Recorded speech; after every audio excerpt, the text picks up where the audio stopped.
Ito ang salagubang. Hmm. Ito ang dinadayo rito tuwing sumasapit ang April, May. Ito ang hinuhuli ng mga tao. Pinagkaagawan to. Ito ang itsura ng salagubang. Sa ulo, ito ang kain mo ulo. Sarap. Tapos nakita mo to.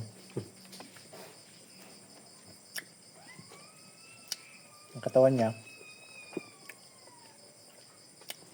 puro itlogan to.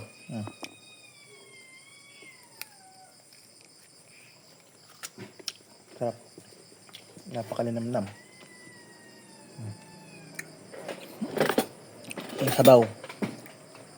Adobo. Adobo ang ulam. Ito. Adobo na kanin. Ayan. Sabaw. Ayan, kain tayo. Lagubang. Exotic foods. Dito sa Nueva Ecija, ito ang pinakamasarap dito pagdating ng June. Ay, hindi ko kasi April sa kami, pinag-aagawan ng tao dito. Kahit hindi kumakain, nanguhuli. Ayan,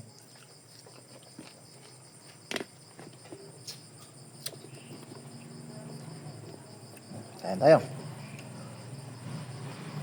Sarap.